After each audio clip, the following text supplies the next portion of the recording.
Alright, why not kick things off in the Rounder series, which should include, if I can get enough light on this, I do need to get a flashlight, don't I?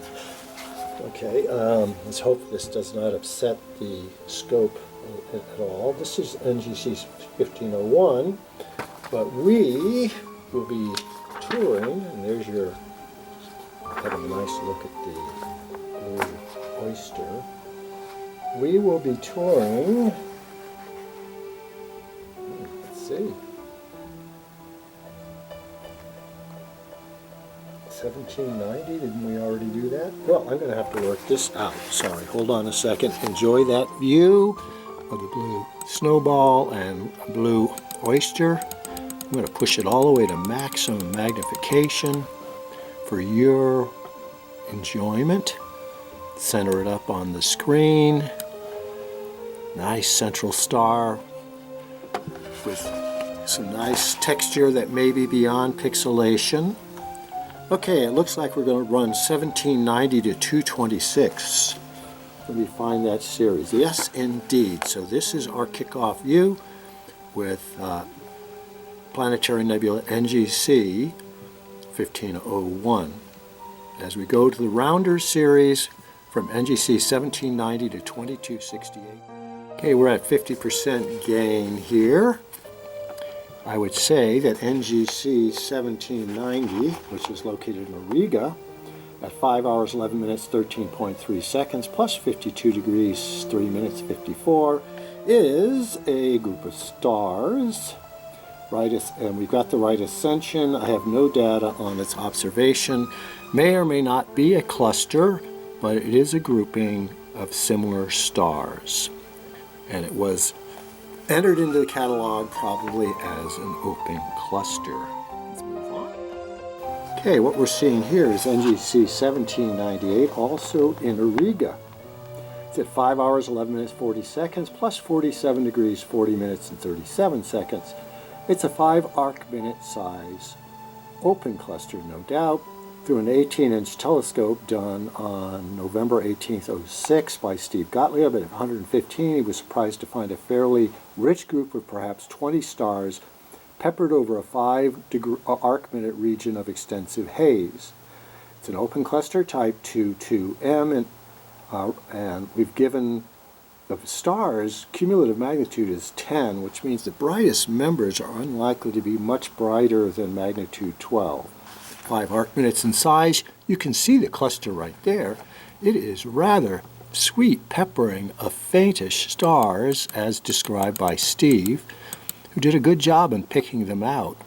Right now, let's go to, we're at 100%, which typically means, as once again, about 200x magnification. And Steve said that there were about a dozen very faint stars. No, that's 1883. Peppered, perhaps 20 stars, and that was through a 18-inch scope, so we're getting a comparable view easily. Moving on. What we're seeing here is NGC 1883. It's at 5 hours, 54 minutes, 25 minutes, 54 seconds, plus 46 degrees, 29 minutes, and 24 seconds in Riga. Smallish, you can tell. 3 arc minutes. The screen has definitely gotten brighter because I'm using the garage light to illuminate this text so you can get some data.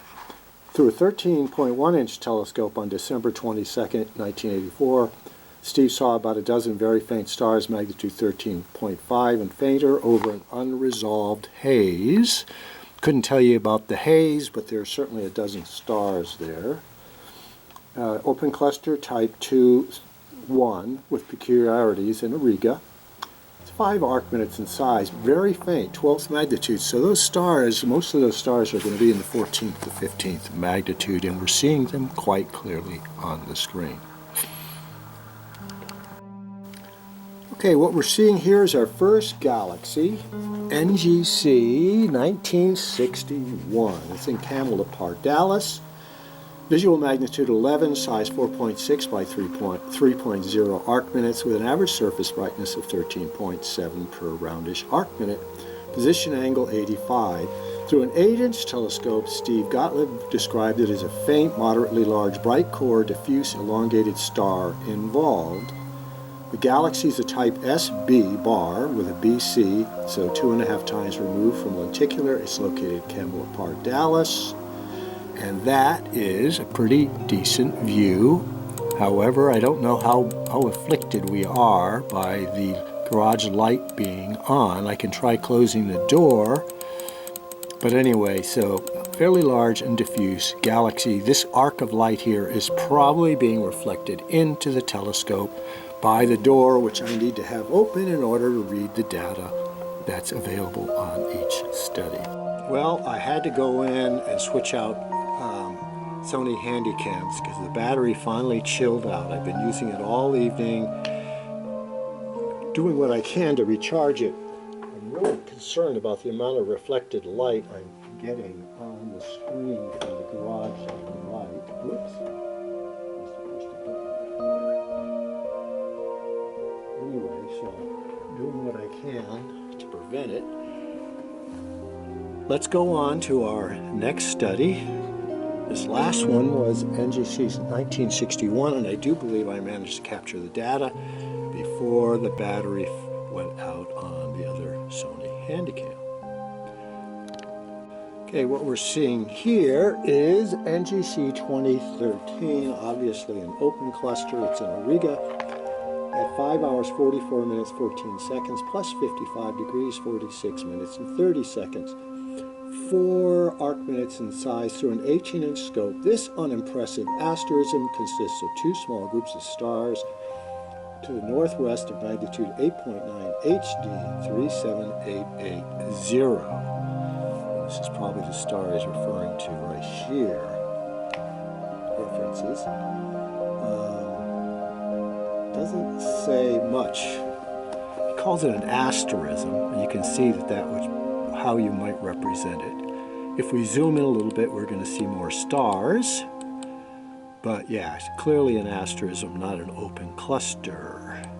So there's our view of NGC. What was that number again? 2013. Moving on. Our next study is a very small galaxy. I'm going to push it to 200x. Or 200%, which is, oh, wow. I have to do it in my head. It's getting very cold out here. This is NGC 2128. We're operating at 10 times 40, or almost 400x. It's hard for me to believe that, folks. Anyway, what we're seeing is 2128. It's a galaxy in Camelot Park, Dallas at 6 hours, 4 minutes, 34.2 seconds. Plus 57 degrees, 37 and 40 seconds. Visual magnitude is 12.6. It's 1.5 by 1.1 with an average surface brightness of 13.1 and a position angle of 60 degrees. Through a roughly 18-inch scope done in January 1991, Steve Gottlieb says fairly faint, small oval, 3:2 ratio southwest to northeast with a bright core and a stellar nucleus. I suppose you could describe it in that way. As far as I'm concerned, visual magnitude 12.7, that's really a push. Anyway, so that is our view at exceedingly high magnifications, frankly.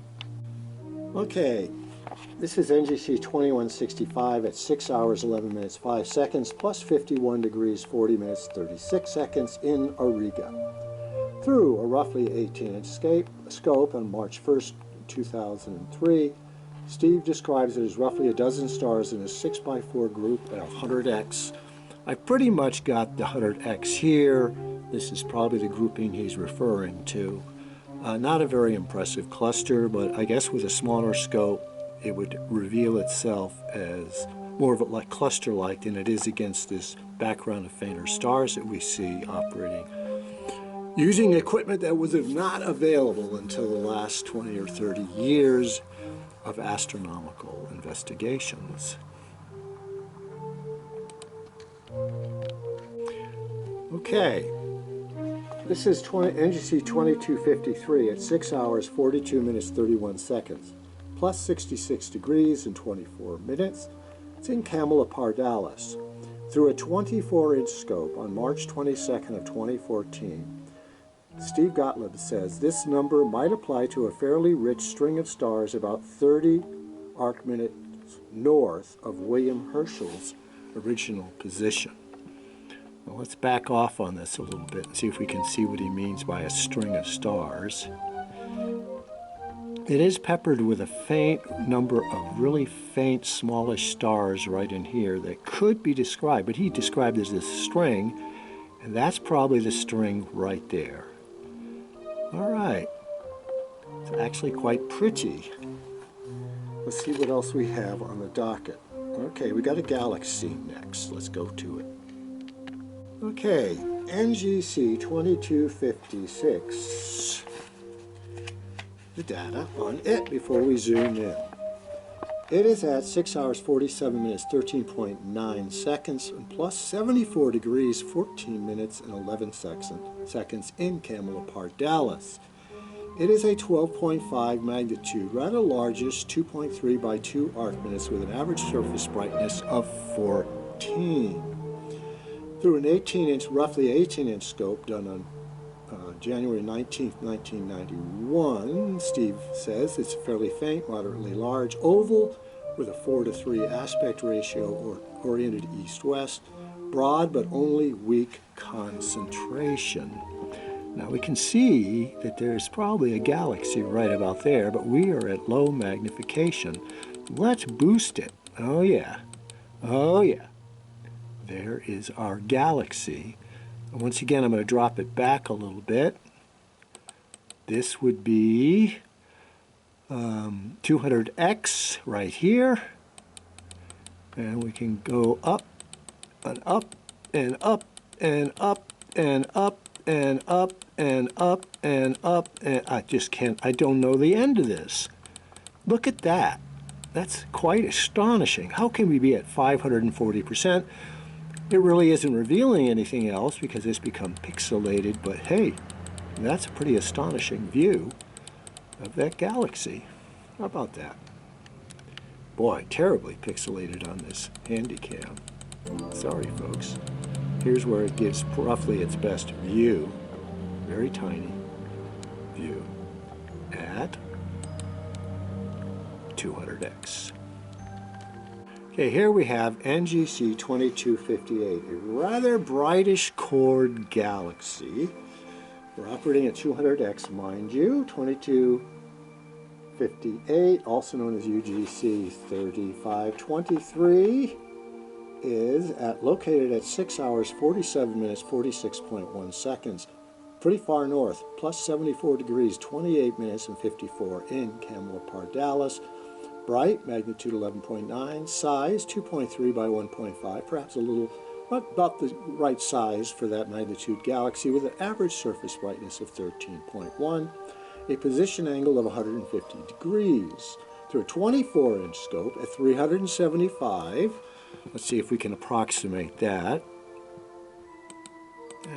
Probably somewhere around here, 27, yeah, we'll say right around here. Ooh, looks like it's got spiral arms. Okay, so once again, fairly bright, moderately large, slightly elongated, north-northwest to south-southeast, roughly 1 by 0.8 arc minutes is seen, fairly high surface brightness. Yeah, now that's our view right there. Very comparable to a 24-inch scope, except you wouldn't get all the pixelation and certainly not the reflected light from the garage. Well, folks, finally, it is now February 27, 2025 at 9:13 in the evening, and the scope has finally done a equatorial flip. So we are looking at a study in NGC 2268, which happens to be a galaxy that lies right culminating to the north above. We are at 7 hours, 14 minutes, 17.6 seconds, plus 84 degrees, 22 minutes, 57 seconds in Camelot, Dallas. We should be seeing a magnitude 11.5 galaxy with a size 3.2 by 2 arc minutes, surface brightness of 13.4, and position angle of 63. An 18-inch telescope, roughly, on August 27, 1987, said it's fairly bright, fairly large, elongated southwest to northeast with a bright core and faint stellar nucleus. Now, we can't be sure that's what we're seeing here. That could just be a star. So, we are operating at 10-second exposure. I am not seeing anything else in the field. So we can't absolutely be sure, until we, of course, we go to M81 and M82, that we are actually seeing the part of the sky. I just gave you all the data, which means I can now close the door, and we can give the scope an imager an opportunity to clean up the act that I have been inducing on it by having to reopen the garage door and lighten things up.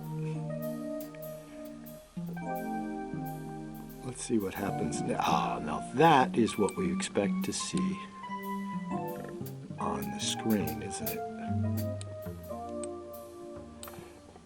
Push magnification.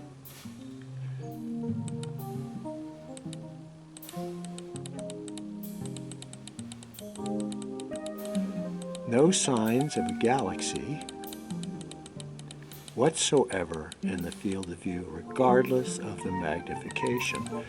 So, should that be the case, we won't be able to center on Messier 81 and 82 because they're also flipped equatorial. Let's give it a shot, and then we shall call it a starry, starry night.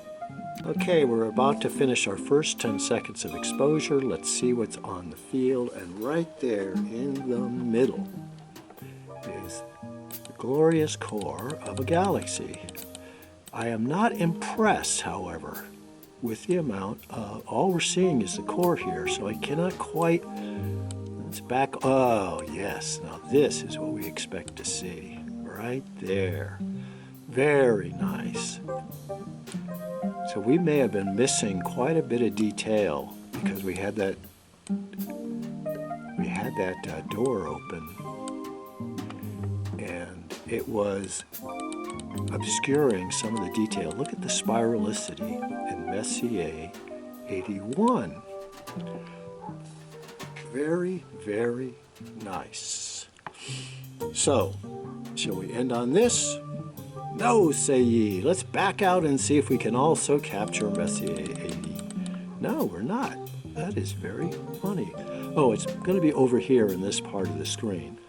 So, very, very important to set the histogram settings up reasonably well and not have background light. But what we did tonight was we did tour the catalog. I did give you lots of interesting information. I really do appreciate Steve Gottlieb's reportage on his eyepiece views at various apertures. I would say using the 6-inch scope and this ASI Studio software with the ZWO Pro 533 Pro imager that we are getting comparable views to a 20 to a 24-inch telescope, and more importantly, I get to share it with the world. Carpe